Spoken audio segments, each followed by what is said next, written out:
Enjoy the convenience of 7 days a week banking and extended hours with Cube from First Arkansas Bank and Trust. Member FDIC. We have a broad audience out there, many of whom are working from home and getting up late, so I'm glad you joined us at this time.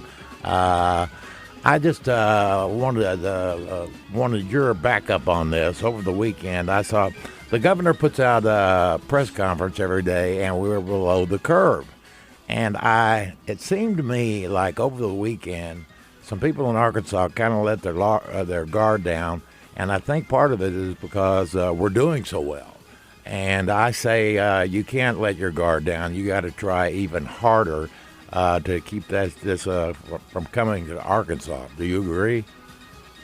Yeah, Tommy, I agree that right now it's best to err on the side of caution. That's true for our government. That's true for us as individuals and our families and businesses. Arkansas is performing relatively well compared to several other states. There's a lot that goes into that, but I think a lot of it is just the good common sense of Arkansans. So I would urge our fellow Arkansans to continue on that path. We don't, as the president said, we don't want to declare victory before victory is won. I do think, though, that on the trajectory we see now, we can hopefully begin to get back to something like normal in the weeks ahead, not months, but in the weeks ahead. Obviously, that's going to vary. You know, what's right in Mountain Home may not be right in Little Rock, and what's right for, a manufacturing facility may not be right for a bar in downtown Little Rock. Right. So we'll have to make a bunch of common sense decisions based on the evidence we have in front of us and what we think is the best way to both protect our public health, but to get people back to work and get the economy back up on its feet. Briefly, tell me what you know about the history of this virus. Well, Tommy, I think the premise of your question points out the fact that we don't know a lot about the history of this virus, unfortunately. We know that the first cases that were symptomatic manifested around December 1 in Wuhan, a huge city in central China, larger than New York City, about 11 million people. Oh, that would mean, given what we know about the incubation period, it presumably started appearing in humans as early as mid-November, say like the weekend before Thanksgiving. Unfortunately, China suppressed this information until the end of December, continued to deny into January that there was any human-to-human transmission. And then if you want a sense of just how treacherous China was about this virus, on January 23rd, they shut down air travel from Wuhan inside of China, but they continued to allow international flights out of Wuhan, to include New York and San Francisco. So they knew that it was too dangerous for their own people to let people travel outside of Wuhan, but they continued to let them fly to the United States and other places all around the world. They also knew at that time, in fact, they probably knew as early December, based on the pattern of growth in the virus, that it was in fact transmissible from humans to humans, not just from animals to humans. There's still a lot we don't know about how all that happened, but that's the rough timeline of the early days of this virus. They say they continue to say their death toll was at 4,000. Do you think they're lying? Preposterous. A single mortuary in Wuhan ordered more than 5,000 urns. That's a single mortuary in a city with 11 million people. And if you look at the death rates in any other part of the world, whether it's East Asian countries or European countries or now North America, you will see that based on their population, based on the fact that it originated there, based on patterns of lifestyle that make the virus more transmissible, such as riding mass transit like they do in Wuhan, or living in high-rise apartment buildings where everyone has to be in elevators all day long. Not only are their deaths many multiples of what they report, but their cases are surely many multiples as well. That's why we really can't rely on any figures coming out of the Chinese Communist Party for this, trying to understand this virus. Good or bad. Why do you think they did not jump up with a red flag and say, look out? I think initially they were sensitive about loss of face, as they call it, loss of kind of prestige or reputation for competence in the international arena. They were worried about the economic implications for their own economy.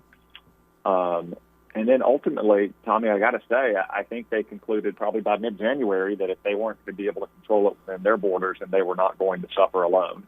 And that's one reason why they allowed international flights out of Wuhan at the same time they were closing domestic flights out of Wuhan. It's funny to me how the thing spread west. It all went west. And, of course, I haven't heard anything, have you, about what happened to Russia? So Russia this morning announced, I want to say around 6,500 hospitalizations in Moscow alone. If that's the case, and that's really kind of, Tommy, the acid test. We get down to who you're going to believe, your lying eyes or the models. And I've never been one to put my stock in the so-called models because the inputs and the assumptions are so variable and so unknown.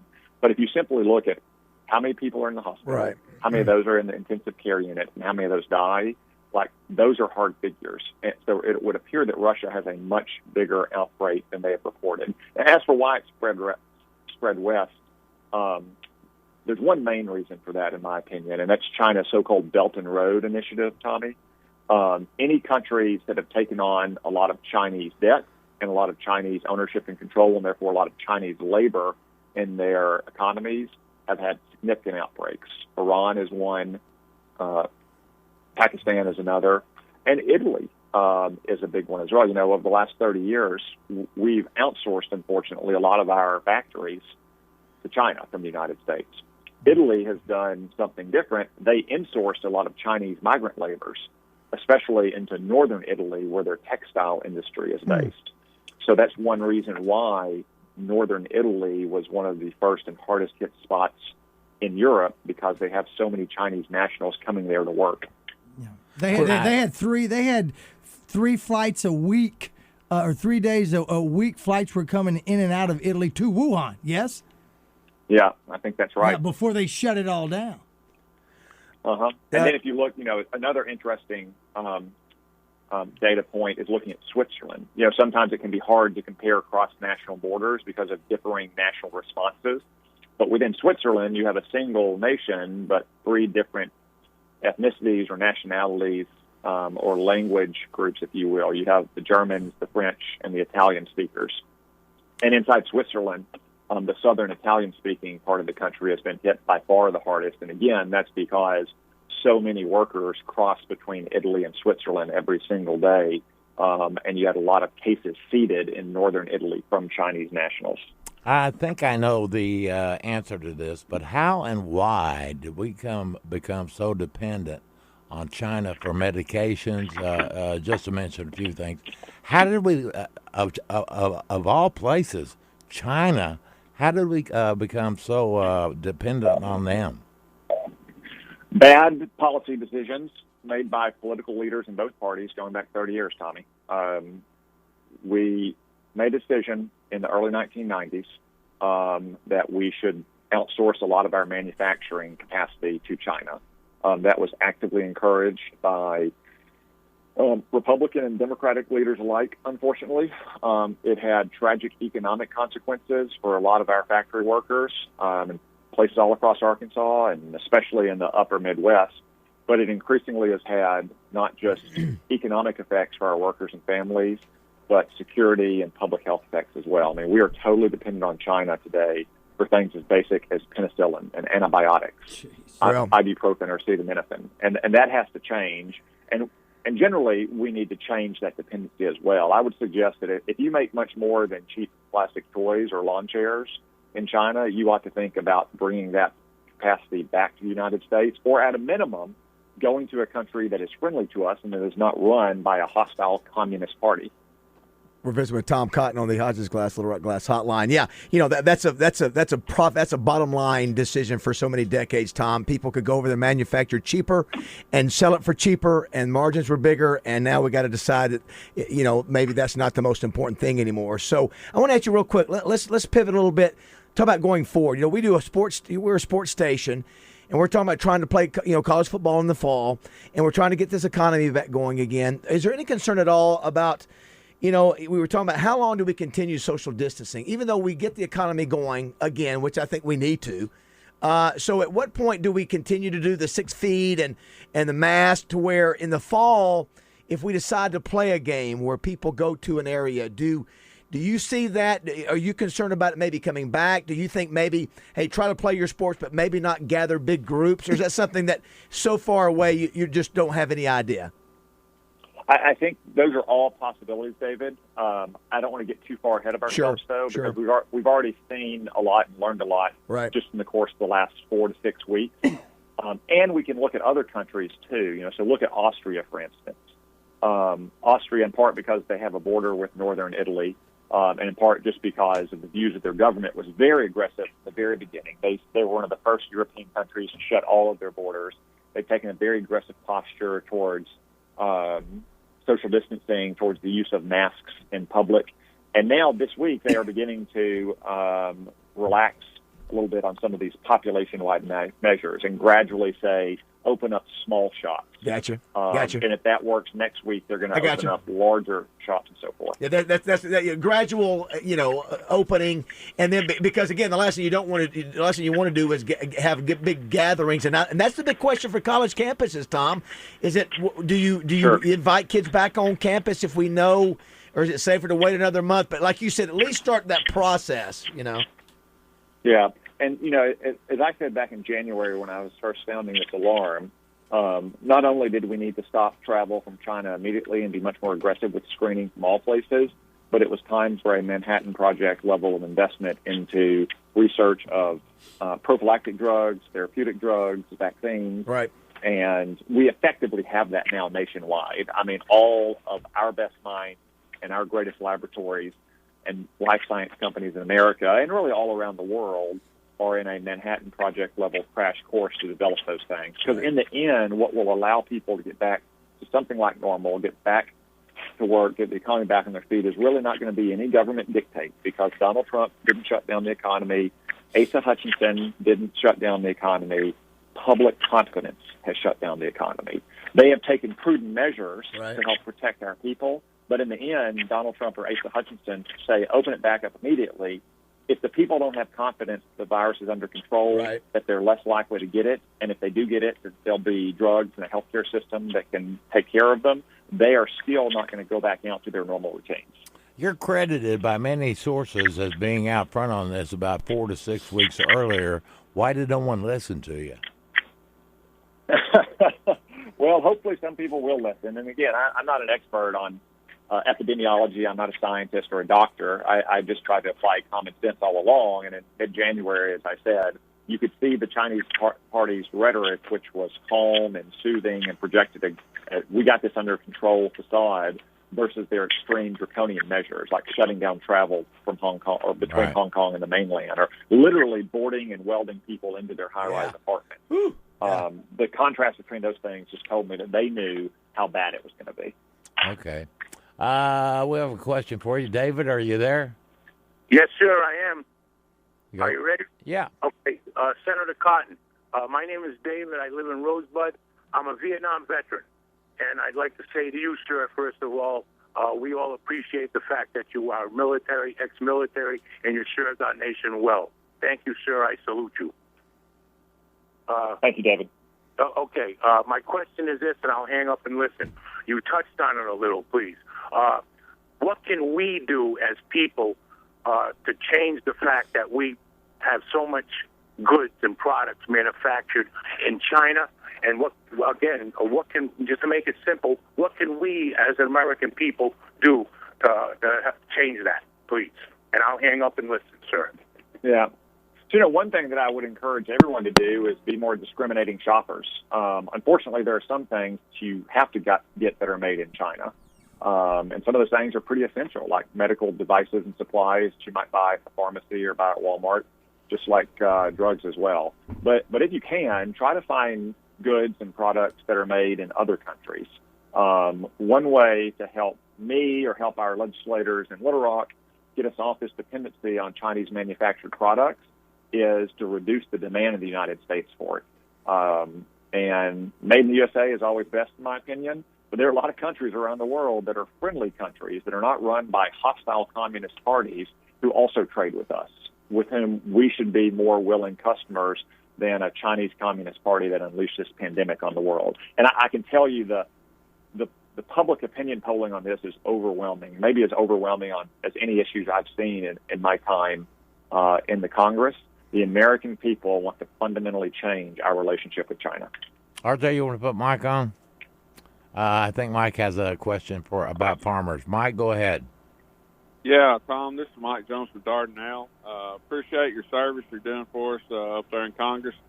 Hey, I'm a farmer and rancher, got a pretty good-sized place here in Dardanelle, and we're trying to figure out how we're going to make it through this deal, and can't seem to get any banks to tell us anything about what kind of assistance we're going to get. And we were in crisis. The ranchers were in crisis long before this deal, this COVID-19 hit, with the meat packers price gouging us and then selling it for $10 a pound at the grocery store, and we're getting $1.10 a pound at when we sell our product. And like I said, we're in crisis, and we're still trying to figure out. Keith Stokes from your office has called me a couple of times, and I appreciate him calling me back and trying to communicate things with me. And but we're really trying to figure out. There's a lot of subsidies going on for the farmers and MFP payments that for the row crop farmers, but the cattle ranchers have been on the bottom of the pole here, and we really need some assistance. And I was just wondering if you knew what was going to take place or help us get through this deal as a farmer, as a rancher. Yeah, Mike, thanks for the call. It's a concern we've heard a lot on my team over the last month or so. And as you say, things weren't great before this pandemic, and they're obviously worse now. It's really playing havoc with a lot of our food supply chain, given the dramatic and immediate change in consumption. You look at restaurants shutting down and producers trying to shift into consumer business at Walmart and other grocery stores and so forth. I'm glad to hear that you talked to Keith. For all those farmers listening, you should give Keith Stokes a call. He can get you connected to the right people in our office if he doesn't know the answer. Because I can tell you, Mike, and all the other listeners, a lot of the aid programs that we passed 3 weeks ago are changing on a weekly, if not a daily basis, as we provide feedback to the Trump administration. That's true of the small business loans, and it's true of some of the programs that are designed to help sole proprietors, which I know many farmers and cattlemen are as well. So if y'all will get in touch with our office, we may not have the answer you want, but we can get you a good answer in a timely fashion. And if there are issues that may have gone overlooked, we can elevate those issues to the highest levels of the Trump administration very quickly, and oftentimes get some clearer guidance that will help people. But I can also tell you that moving ahead, I know this is something that President Trump personally has worried about and is asking pretty regularly about to Sonny Perdue and to senators like John Bozeman and me from Farm Country, is what's the impact this is having on our farmers and our ranchers, because he knows just how vital they are at all times, but most importantly in this kind of unprecedented crisis. I appreciate you joining us. We like to have a little fun on the show. First of all, your realistic, optimistic outlook. Tommy, a lot of it is still unknown. You started the conversation about folks in Arkansas who might have gone out and enjoyed the holiday weekend and so forth. So much of what happens in the weeks ahead depends on our behavior as a people, as individuals, as families, and so forth. Thank you. However, I am optimistic that this will be a matter of weeks, not months. We have a little bit less than 3 weeks left in the month of April. The president understands that we've got to defeat the virus, and we can't declare victory until we've had a victory. But at the same time, we can't be in a self-induced coma for months at a time. People will have to get back to work. They have to get back out and start shopping. And it all kind of fits together as well. You're workers for part of the day, but you're also consumers for someone else's business that needs you as a customer. Again, what looks right for a place like Little Rock may not end up looking right for Mena, and what's right for New York City may not be right for Little Rock. That's why I say we're going to have to make decisions at our state and our local level that are gradual and rolling and calibrated based on, say, your local communities, the industries in which you're working, your age or your susceptibility to the virus, and you have to do it in a gradual way so you can see if you still have things under control. It's not like simply flipping a light switch back on. And we'll have the benefit of 3 or 4 weeks of looking at certain countries that are a little bit ahead of us, whether it's countries that were really hard hit like Italy and Spain, or countries that are already starting to open back up certain kinds of businesses like Austria. Okay, we in this time of crisis, we tried to add a little levity to keep people normal. So today I'm asking your 2 favorite baseball players of all time. Well, let's see. If you say like the greatest ever, That you like. obviously. Well, I was gonna say the greatest ever. I still start with the Babe. All right. Pitching, it's hard to say anybody other than Sandy Koufax. All right. I know he didn't have the longevity, but at his peak. All right. You know, when I was a kid growing up, that's when I first started following the Red Sox in the middle of the 1980s. I was kind of heartbroken in '86 when Buckner let it go through his legs. I was a big fan back in those days of Roger Clemens, Oil Can Boyd, Wade Boggs, and the other players on those teams. Today, a lot of great players out there. I mean, I think it's always hard, to minimize Mike Trout, even though he doesn't get the attention he deserves down on the West Coast. Yeah. You're quarantined for 2 weeks. Michael Jordan or Tiger Woods? I think I'd go with Michael Jordan since I grew up with Michael. All right, Jordan. and we're doing a best sports movie bracket. Roger? Tom Rudy versus Remember the Titans. I'd go Remember the Titans. And The Natural taking on Bull Durham. Oh, that should be like the all-time finals. I just watched The Natural on TV a couple nights ago. As much as I love Bull Durham, as great a movie it is, I think I'd have to go with The Natural. It is. Senator, you've been a great guest, as you always are. I hope you'll stay in contact with us because we have a lot of listeners who support you and depend on you, and we certainly do appreciate it. Thank you, gentlemen. Appreciate it. Thanks, All right, have Tom. a good day. See ya. Thanks. Yes, sir.